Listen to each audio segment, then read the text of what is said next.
Hey everyone, thank you guys so much for joining us. Week two, Week two. Married for Life. And we're talking about the 5 love languages and creating a love that lasts. That's right. But don't forget, before we get started, hit the notification bell, join with us so you can know when we go live, when we make posts, so we can endeavor to walk together in this Married for Life journey. Yes, amen. Hey, as we said before, no one started their married life at the altar with the pastor. The man is standing there, the groom with his best man, the women with the bridesmaids, and here she comes, dun, dun, dun. No one is thinking. The bride isn't thinking this, the groom isn't thinking this, and in about 7 years, we'll end up in an attorney's office dividing the spoils of our marriage. Yeah. No one thought this way. We want to be married for life. We've been married almost 31 years. I look to him because she doesn't know. It's such bliss. I forget all it's about all good. Anyway, so we're going to talk about something very important today. I think will help us. It's very critical, and it's a topic of words. Yeah, and I think words are so important. And as we're talking about the 5 love languages, if you don't have the book, I would suggest that you get it, read it. Also, there's a quiz so you can learn your love language. Oh, it's great. And your spouse's love language. And we're going to talk about the first one today, and that's words. Over the next few weeks, we're going to talk about some practical, and I think this is important, that, love and continuing to love isn't always the emotions and the feeling that surround love or the word when we picture that. But it's some practical, intentional, small daily deposits. And that's what we're going to talk about. That word, creating daily deposits that will make lasting and loving impact in your relationship. Words. I think there's a lot of things that, come around words. We say a lot of words. But what do words really mean, and how important and powerful are words really in our everyday life? I want to just name a few phrases that maybe we've all I'm sure we have heard said, or we probably have heard these phrases before. Sticks and stones may break my bones, but words will never hurt me. Now, we all know that. Sticks and stones, that you're going to heal physically a lot faster than emotionally. Mentally, you will heal from the words that are causing pain and hurt in your life. The tongue has the power of life and death. Another one in Proverbs 18:20, it says, wise words satisfy like a good meal. The right words bring satisfaction. Or Ecclesiastes 10:12, don't use foul or abusive language. Let everything you say be good and helpful so that your words will be an encouragement. Proverbs 16:24 says this, kind words are like honey, sweet to the soul and healthy for the body. And I want to end with this. Mark Twain, this is a really good quote. If you haven't heard it, maybe you want to repost it because it's so good. I can live for months on a good compliment. That's great. Sometimes words are, it's like food for the soul. Mm-hmm. It can keep you going. It can encourage you. It can be that springboard that lifts you into the next season or area of our life. It's amazing how much power words can really have. Sometimes I don't think that we understand or we think about the weight of our words. They can affect us greatly to build us up, bring encouragement, or tear us down and break us. In the 5 love languages, it talks about these 5 love languages that help to what's what I'm looking for, that are part of who we are, our DNA, who we are as people, and how we receive love. Yes, that's what I'm trying to get to. We're so much into words today. So 5 love languages. That's what that whole book is talking about. Gary Chapman, never met him, sure he's a great guy, and wrote a great book that helped change our life years ago in our marriage. Number 1 is words of affirmation. Words of affirmation. What are words of affirmation? Well, I guess we could say it this way: using words that build up. Some of our spouses, some of us, your spouse's one of their love languages, or could be the main one, is words of affirmation. That does what? Build them up. So we're talking about what that means. It's like protein for a muscle. That's so good. You take protein, helps build your muscle. You remove protein from your diet, your muscles will shrink. You still have a muscle, but it's smaller. Words of affirmation is like protein. It builds your spouse. If their love language is words of affirmation, you're building them up. Courage means to inspire courage. Yeah, that's good. Yeah. Maybe the potential within your spouse in their areas of insecurity may be waiting for your words of encouragement. Words are powerful. Yeah. Words, I that whole thing. Well, sticks and stones may break my bones, but words will never hate me. Should be struck from my very language of life, our very phraseology. That's not true. Words can build you, as Proverbs says, and they can tear you down. Yeah. Matter of fact, words can tear you faster than build you. Yeah. They're destructive. Yeah. But they're powerfully destructive, but also powerfully encouraging. And especially if you have a spouse or a child, that their love language is words of affirmation, is words, man, you can destroy them with a quick saying.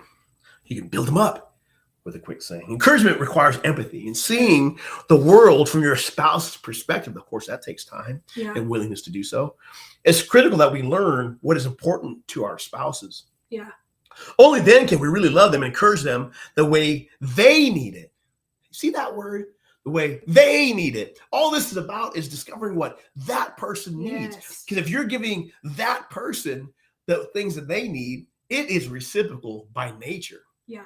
If they're feeling encouraged, if they're feeling built up, it's like going on a great vacation. Yeah. Man, you just go and all of a sudden, man, you feel refreshed, you're rejuvenated, Yeah. you're in your right mind, you're ready for the world.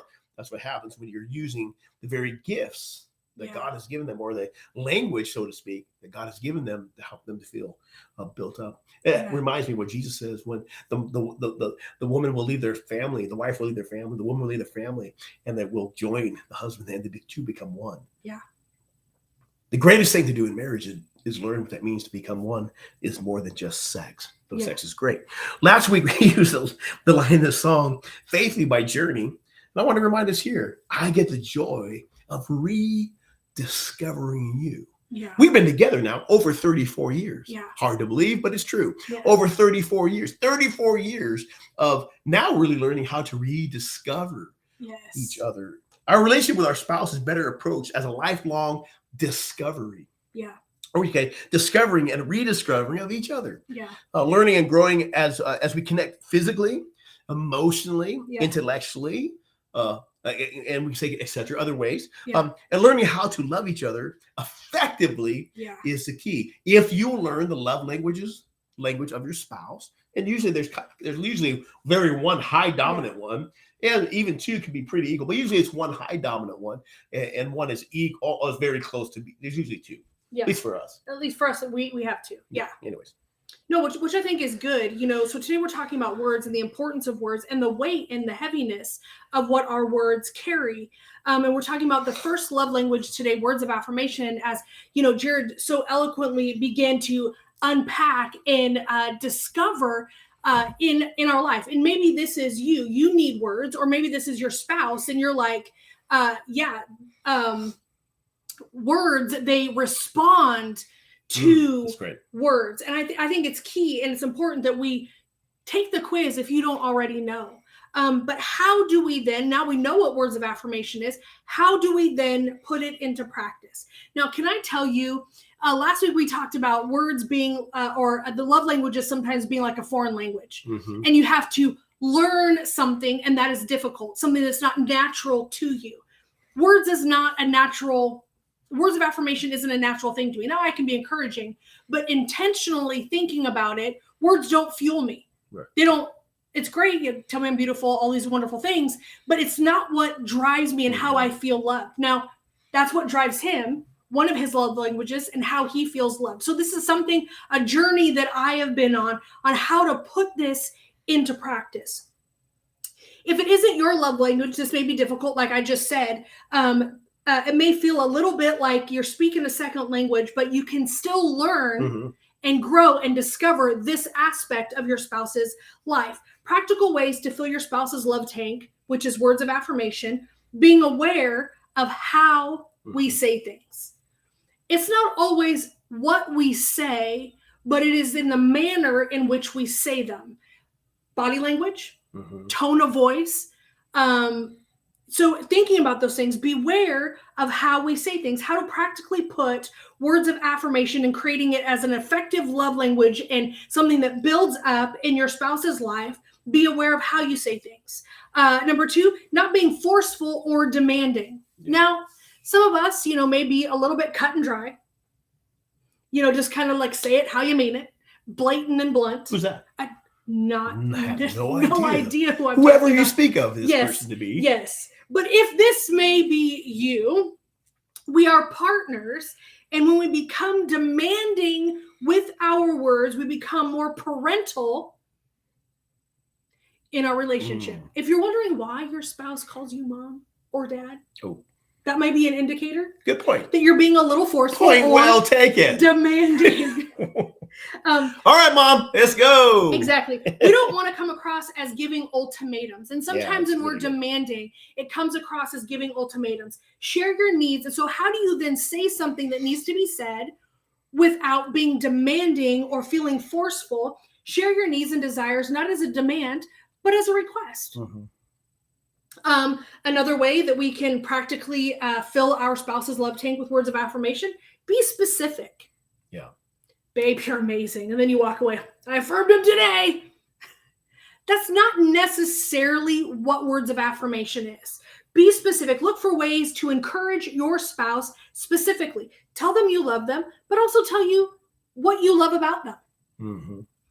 I love your beautiful eyes. I mean, you could say a lot of different things. Hey, if you talk to me like I know, that, I don't. I'm trying to be funny because that's but you are funny. But that's not usually how No, she does not come to me, Jared. Oh, your eyes. No. If she talked to me that breathy tone, I'd be like, dude, what's wrong with you? That's not you. What book were you reading? Yeah, put that book down. It's weird. It's not weird. If you talk like that, we don't think you're weird. No. Maybe. But if it's against your normal nature. If it's not like normally, if you walk around talking like that, hello. Well, then that's you. Welcome to your day. If you do that, you're probably a wonderful person who. Yes, but if it's your natural nature. Yes. Anyways, moving on. Okay, so tell them you love them, but something about them that you love. Maybe compliment them on the way they look. What is it about them that, you like? Not just like, oh, I really like that shirt you have on. It really accentuates. We're going back to the... Accentuates. Thank them for something that they have done and how they make you feel. Go public. One of the things is sometimes it's just nice to, your husband or your wife has done something and you're so excited and it's really made you feel loved and appreciated. Go public, post that, let someone know, tell you're in a crowd of people, you're going into the holidays, like, oh my gosh, Jared, did this for me, or, so-and-so did this, and just make it public. Send them a text or video and how much you appreciate them and love them. These are just a few practical things that we can do that lets that person know we love them in the way that they receive love. And we're talking today about words of affirmation. I want to challenge you before we close out today. Make a plan to do this daily for the next 30 days. Pick one way each day to show your love through your words. That's really great. And that would be wonderful. And I think it's understanding it takes time. Yeah. And that's why let's build the habit. I mean, it takes time to figure this stuff out. If you've never even thought about this, and you're like, but oh man, you get, we get it. It's going to take some time. That's why we do this together. Yeah. Where we talk about this together. Comment box is great. DM us. We can have Zoom, Facebook. We want to do some group stuff like that if it works out that way. We want to encourage you to remember. Yeah. Do you want to be married for life? Yeah. That's what it's about, right? Yeah. I want to be married for life. We got married in February. I said January. February 1st, 1990. I had to think about that. That's Anthony's birthday, 11th. February 1st, 1992. That's when we were married. I plan on being married in February 1st, 2041. Yeah. How long was that? I know. I'm like, could be, who knows? But, we didn't get married not to be married for life. Yeah. None of us did. Not you, not me. And sometimes marriages end. And that's usually because there was probably one or maybe both uncooperative parties in this thing. Yeah. So we don't want to beat people up and, maybe you're in your second marriage, maybe you're in your third marriage. It's like, man, let's do this for life. Yeah. Right. Again, because it's come from this understanding. No one stood before that pastor. The bride walked down. No one was thinking this is going to end in 2 years. Yeah. No one was thinking that. If you were thinking that, someone probably ought to have told you, don't get married. Yeah. Right. I think we're trying to work this out. Hey, you needed a good friend to come alongside you and say, don't do it. Yeah. Right. Because you're going to wreck some things. But here we are. Yeah. So let's make some changes and let's strengthen our marriages. I believe this, and we believe this. As strong as the home goes, as strong as society goes. Yeah. You're not going to have a perfect marriage, but you can have a healthy marriage. A healthy marriage is not yeah. always perfect. No. A healthy, loving marriage is not perfect, but it is healthy, right? And it's a cooperative work. Yeah. It's a cooperative work. So this is a cooperative work. You want to discover the 5 love languages of each other. You'll have to work together, right? Yeah. Remember, the love language of one person is not necessarily the love language of the other. Yeah. That would probably like the hardest. That's the discovery process, right? If Angie's giving me gifts, right? I do like gifts. You like a lot of things, but no, that's not what I'm saying. Let me go back to what we were touch. Yeah.